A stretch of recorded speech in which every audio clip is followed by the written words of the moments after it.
మనం ప్రేమించి ఇదిగో ఆయన ముందుగా మనల్ని హెచ్చరించాడు. అయ్యా ఇవో శ్రమలు రాబోతున్నాయి, కష్టాలు రాబోతున్నాయి, మరి ఇదిగో వాటిని అన్నింటినీ మీరు జయించాలి అని అంటే మీరు ఇదిగో నా నామం ముందు విశ్వాసం ఉంచాలి, నేను చెప్పే మార్గంలో నడవాలి. ఇదిగో నా మార్గంలో మీరు నడిచినప్పుడు, నా మార్గంలో మీరు వచ్చినప్పుడు నేను మిమ్మల్ని రక్షిస్తాను, ఆ శ్రమలు శోధన నుంచి నేను తప్పిస్తాను అని ప్రభువు ముందుగా వాగ్దానం చేసినాడు. కనుక ఇక్కడ అందుకే కాబట్టి జరగబో వాటిని తప్పించుకొని మనిషి కుమారుని ఎదుట నిలబడుటకు శక్తి గలవారగునట్లు ప్రార్థన చేయవచ్చు, వెలుగుగా ఉండడని చెప్పాను. శక్తి కావాలి దేనికి? ఆయన ఎదుట నిలబడడానికి. క్రీస్తు ప్రభు ఎదుట ఎవరైనా నిలబడాలి అని అంటే వాళ్ళకి ఏం కావాలి? శక్తి కావాలి. శక్తి లేకపోతే నిలబడగలమా? కొంచెం కాళ్ళు నొప్పులు కొడితేనే ఏం చేస్తాం? ఇదిగో దాస్ కాళ్ళు నొప్పులను పైన కూర్చున్నాడు, అలాగనే ఏం చేస్తాం? పైన కూర్చోం. శక్తి లేకపోతే నీవు నేను దేవుని ఎదుట నిలబడలేదు. అందుకని మోకాళ్ళ అనుభవం కావాలి. మోకాళ్ళ అనుభవం ఉంటేనే నీకు రేపు శక్తి వస్తుంది. ఒక విషయం గుర్తుపెట్టుకోండి, సుందర్ సింగ్ గారి చరిత్రలో రాయబడింది ఏంటంటే, సుందర్ సింగ్ గారు మోకరించి ప్రార్థన చేస్తుండగా ఒక కొండ మీదకి వెళ్ళి మోకరించి ప్రార్థన చేస్తుంటే ఆ కొండ దగ్గర ఎక్కడైతే రోజు అదే ప్రాంతంలో మోకరించి చేస్తుంటే అక్కడ గుంటలు పడిపోయాయి. దాని వలన ఏమైంది తెలుసా? ఆయన మొహము షైనింగ్, దాన్ని ఏమంటారు? మెరుపు, అదే మెరుపున ఏమంటది? వికసిస్తుంది. మోకాళ్ళ అనుభవం ఉన్న ఎవరైనా సరే మోకరించి ప్రార్థన చేస్తే వాళ్ళ ముఖం వికసిస్తూ ఉంటుందంట. నువ్వు నల్లగా ఉండవచ్చు, నువ్వు మోకాళ్ళ అనుభవం నేర్చుకో, మోకరించిన ప్రార్థన చేసుకుని నేర్చుకో, నీకు దేవుడు నీకు ఆ మొహాన్ని తేజంలో చేస్తాడంట. కనుక మోకాళ్ళ అనుభవం కావాలి. అందుకని దేవుడు చెప్పింది ఏంటంటే, మీరు నా ఎదుట నిలబడినట్లు శక్తి కావాలి. కనుక మీరు శక్తి కావాలి అని అంటే మీరు నేను చెప్పిన విధంగా జీవించాలి. నేను చెప్పిన విధంగా చేస్తేనే మీకు శక్తి వస్తుంది. కనుక నా వాక్య ప్రకారం మీరు జీవించండి, నా వాక్య ప్రకారం మీరు చేస్తే మీకు శక్తి కలుగుతుంది. మీరు శక్తి గలవారు అవుతే నా ఎదుట మీరు నిలబడగలరు. లేకపోతే ఏం చేస్తాం? మనం శక్తి లేకపోతే నిలబడలేము, ఆయన ఎదుట పారిపోతామంట. కొండల బండల సందికి పారిపోతామంట. వెళ్ళి అక్కడ ఏం చేస్తాం? దాక్కుంటామంట. అప్పుడు ఆ బండలు ఏమంటే తెలుసా? ఏంటో మా దగ్గర దాక్కుండా పో అని చెప్పి బండలు తోసేస్తాయంట. ప్రకటన గ్రంథంలో ఏదో గ్రంథంలో ఉంది, అది కూడా నేను ఊరిలో చెప్పట్లేదు. నువ్వు ఇది పొట్లో చెట్టు చోటుకి వెళ్తే చెట్లు కూడా నెట్టేస్తాయంట. వెళ్ళండి, ఒక వీడియో వేశారు, అప్పుడు నేను ఒకసారి చూపించాను అనుకుంటా, మీకు కూడా చూపించాను. ఇక్కడ నేను కూడా చూశాను, దాంట్లో ఉన్నది. వీళ్ళు దాక్కుంటుంటే అక్కడ కూడా నిలబడలేకపోతున్నారు, పారిపోయారు. రేపు కూడా ఆ స్థితి రాబోతుంది. అందుకని దేవుడు యేసు ప్రభు ముందుగానే చెప్తున్నాడు, ఇదిగో కాబట్టి మీరు జరగబో వాటి నెలలను తప్పించుకొని మనిషి కుమారుని ఎదుట నిలబడు శక్తి కావాలి. శక్తి గలవారగునట్లు మెలకుతో ఉండి ఏం చేయమంటాడు? ప్రార్థన చేయుడి. ప్రార్థన. ఈ దినం మన అంశం ఏంటంటే ప్రార్థన. ప్రతి శనివారం మనకు ఉపవాస పొడికలు ఏముంటుంది? ప్రార్థన చేసుకోవడం ఉపవాసం అంటే. కనుక ముందు వస్తారేమో, ఎక్కువసేపు ప్రార్థన చేపిద్దాం అనుకుంటారేమో, ఎవరో రారు. లాకర్లో వస్తారు, లేట్లుగా వస్తే మరి ఎక్కడ పోతే అసలు. మా సంఘంలో అయితే 7 గంటలకు 7:30 కల్లా ప్రసంగం స్టార్ట్ చేసేస్తాడు మా పాస్టర్ గారు. 8:30 కల్లా వదిలేస్తాడు. 8:30 నుంచి 9:30 దాకా ప్రార్థన చేస్తాడు. అట్లా చేద్దామని ఎంత ప్రయత్నం చేస్తున్నా మరి ఒకళ్ళు 2-3 తప్ప ఎవరు రావట్లేదు. వచ్చే వారం నుంచి ఎవరు వచ్చినా రాకపోయినా 7:30 కల్లా నేను వాక్యం మొదలు పెట్టేస్తాను. తర్వాత లాస్ట్లో అందరూ ప్రార్థన చేస్తారు. కనుక వాక్యం కావాల్సిన వాళ్ళు రండి, లేదులే ప్రార్థన చేపిస్తారు, ప్రార్థన చేసుకుందామని అనుకుంటే మీరు లేట్గా రండి, మీ ఇష్టం. అది చాయిస్ ఇస్ యువర్స్, మీకే అప్పు చెప్తున్నాను. కనుక వాక్యము ప్రార్థన రెండు బ్యాలెన్స్గా ఉండాలి. బ్యాలెన్స్గా ఉంటేనే ఒక మనిషి శక్తిని పొందుకుంటాడు. వాక్యం లేకోకుండా వాక్యం లేకుండా వచ్చి ప్రార్థన ఉండి వాక్యం లేకపోతే బ్యాలెన్స్ ఉండదు. కనుక రెండు బ్యాలెన్స్గా ఉండాలి, వాక్యము ప్రార్థన. కనుక 7 గంటలకల్లా నేను ఎట్టి పరిస్థితులు 7 గంటలకల్లా వచ్చేస్తాను ఇక్కడ. 7 గంటల నుంచి నేను కొంచెం నేను ప్రార్థన చేసుకుంటాను అరగంట. కనుక మీరు కూడా 7 గంటలకు వస్తే ప్రార్థన చేసుకుందాం. ప్రార్థన చేసుకుని మొదలు పెట్టుకుందాం. 7:30 కల్లా వాక్యం మొదలు పెడతా, 8:30 కల్లా వదిలేస్తా. వెళ్ళిపోయాడు వెళ్ళిపోండి, ప్రార్థన చేసుకోండి 9:30 దాకా చేయగలిగితే 10 దాకా మీ ఓపిక. మాకైతే చివరి వరకు అంతవరకు ఎంతమంది ఉంటారో అంతమంది ప్రార్థన చేస్తారు. స్త్రీలని 9:30 దాటితే మా పాస్టర్ గారు వెళ్ళిపోమంటాడు. మీరు వెళ్ళిపోండి అమ్మ అంటాడు. ఎవరు ఉండొద్దు అంటాడు, స్త్రీలను ఎవరిని ఉండొద్దు అంటాడు. మీరు స్త్రీలందరూ వెళ్ళిపోండి అంటాడు. పురుషుల మటుకి 1 గంట 2 గంటల దగ్గర ప్రార్థన చేసేవాళ్ళు ఉన్నారు.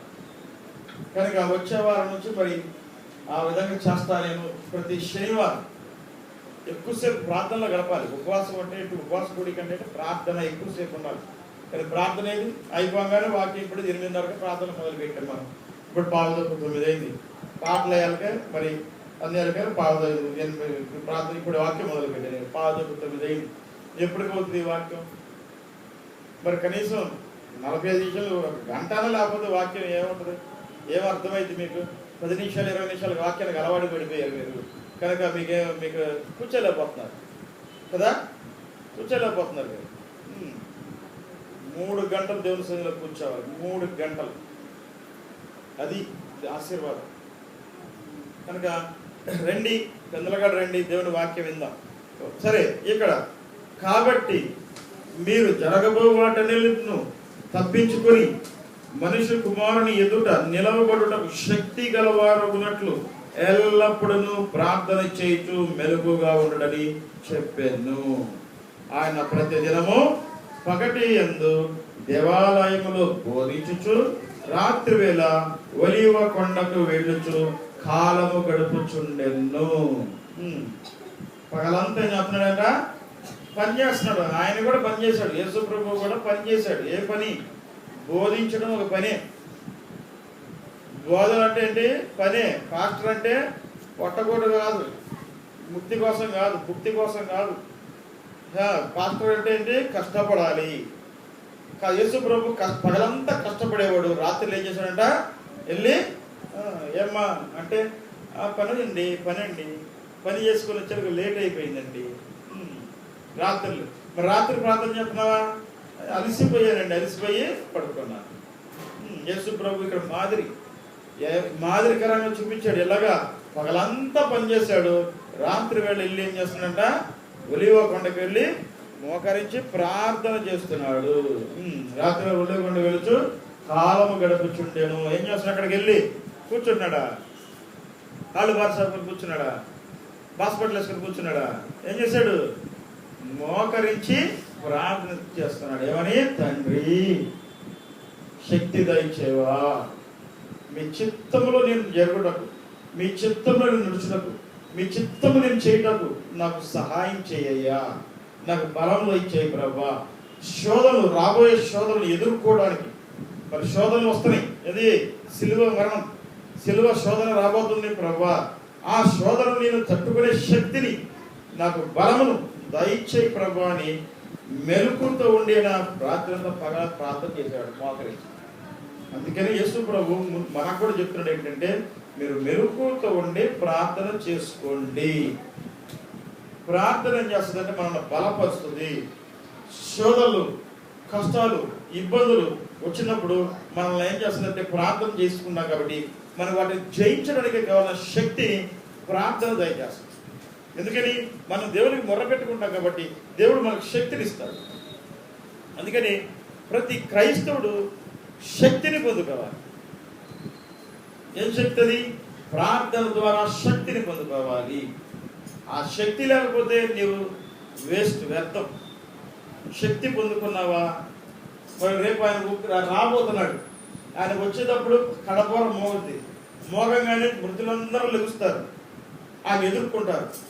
ఎదుర్కొంటున్నప్పుడు మరి నీవు ఆయన ఎదుర్కొంటే శక్తి నీకు ఉందా? ఆయన ఎదుర్కోగలవా? ఆయన చూడగానే అమ్మో అని చెప్పి పారిపోతావా? కనుక పారిపోయే స్థితిలో ఉన్నావా లేదా ఆయన ఎదుర్కొనే స్థితిలో ఉన్నావా? ఈ రాత్రి నేను పరిశోధించు. అందుకనే ప్రభు ముందుగానే హెచ్చరిస్తున్నాడు, శోధనలు అయితే వస్తున్నాయి, ఆల్రెడీ స్టార్ట్ అయినాయి, శోధనలు బయలుదేరినాయి. క్రైస్తవుల్ని హింసిస్తున్నారు, సువార్త ప్రకటించడానికి వీలు లేదంటున్నారు, ఇదో మరి మైకులు పర్మిషన్ ఇవ్వట్లేదు, చర్చిలు కొన్ని మూసేస్తారట, మరి రిజిస్ట్రేషన్ లేని చర్చిలన్నీ మూసేస్తారంట. మరి చాలా చట్టాలు రాబోతున్నాయి, క్రైస్తవులకు శ్రమలు రాబోతున్నాయి. దేవుడు యేసు ప్రభు ముందుగానే చెప్పాడు కనుక అవన్నీ కూడా నెరవేరాలి. అప్పుడే నిజమైన క్రైస్తవుడు ఎవడో, అబద్ధ క్రైస్తవుడు ఎవడో, ఎవడో భక్తిపరుడో, ఎవడో యుక్తిపరుడో తెలుసుద్ది. క్రైస్తవ శ్రమలు రావాలి. క్రైస్తవులు శ్రమలు వచ్చినప్పుడు కృంగిపోకూడదు. అందుకని దేవుడు అన్నాడు, నువ్వు శ్రమ దినమున నువ్వు కృంగినీరాలు, నువ్వు చేతగాని వాడు అవుతావు. అందుకని మనం ఏం చేయాలి? శ్రమలు వచ్చినప్పుడు ఎక్కువ ప్రార్థన చేయాలి. రోజు చేసే ప్రార్థన కన్నా ఎక్కువ ప్రార్థన శ్రమలు వచ్చినప్పుడు చేయాలి. కానీ ఆ శ్రమలు వచ్చినప్పుడు మనం ఆ ప్రార్థన రాదు మనకి. ఎందుకంటే ఎట్లాగా, ఏం చేద్దాం, ఎట్లాగా, ఏం చేద్దాం, ఏంటి పరిస్థితి, ఏంటి, మీరు ఎవరి దగ్గరికి వెళ్దాం, ఎవరిని అడుగుదాం, ఏం చేద్దాం, ఇదే ఆలోచన ఉంటాం. కాబట్టి దేవుణ్ణి అడిగే ఆలోచన మనకు రాదు, ప్రార్థన చేయడం రాదు, ప్రార్థన ఆలోచన రాదు నీకు. కనుక నీవు అందుకని యేసు ప్రభు ముందుగా చెప్తున్నాడు, అయ్యా రాబోయే శ్రమలు మీరు తట్టుకోవాలి అని అంటే మీరు బలం పొందుకోవాలి, శక్తిని పొందుకోవాలి. నా ఎదుట మీరు నిలబడాలంటే మీకు బలము శక్తి కావాలి. కనుక మీరేం చేయమంటున్నాడు? మెలకువతో ఉండి ప్రార్థన చేసుకో అంటున్నాడు. కనుక క్రైస్తవుడు మెలకువతో ఉండి ప్రార్థన చేసుకోవాలి. మెలకువ ఎప్పుడంటే ఇప్పుడు మెలకు వస్తే అప్పుడు లేచి ప్రార్థన చేసుకోవాలి. ఒక్కోసారి ప్రభువే లేపుతాడు, చేసుకోవాలి, ప్రార్థన చేసుకోవాలి. కనుక ఎప్పుడైతే నువ్వు మెలకువతో ఉండి ప్రార్థన చేస్తావో శ్రమలను మనం జయించగలుగుతాం, కష్టాలను జయించగలుగుతాం, శోధనలు జయించగలుగుతాం, వ్యాధులను కూడా జయించగలుగుతాము.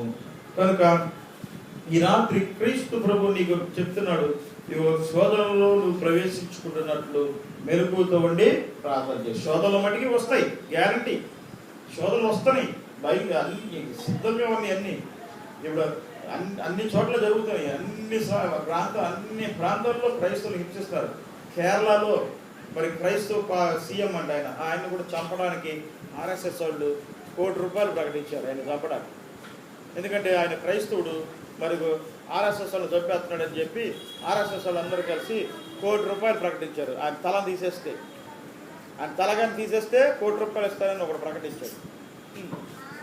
క్రైస్తవులు మరి మెసేజ్లు పెడుతున్నారు, మా పాస్టర్లకి మెసేజ్లు వస్తున్నాయి, జాగ్రత్త, మిమ్మల్ని చెప్పనీయం, మీరు మా హిందూ దేశం, ఇది హిందువులు, మీరు హిందువులుగా ఉండాలి, మారాలి, మీరు మారండి, తెలుసుకోండి, మీ పుట్టపూర్వతలను తెలుసుకోండి అని మాకు మెసేజ్లు పంపిస్తున్నారు, బెదిరిస్తున్నారు, బెదిరింపులు వస్తున్నాయి.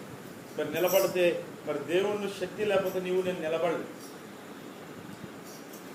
ఇప్పుడు ఎవరన్నా వచ్చి గబుకున కత్తి పట్టుకొని 10 మంది కర్రలు పట్టుకొని వచ్చారు, ఏం చేస్తారు? శక్తి లేదు కాబట్టి మీరు ప్రార్థన ఇది లేకపోతే ఏం చేస్తాం?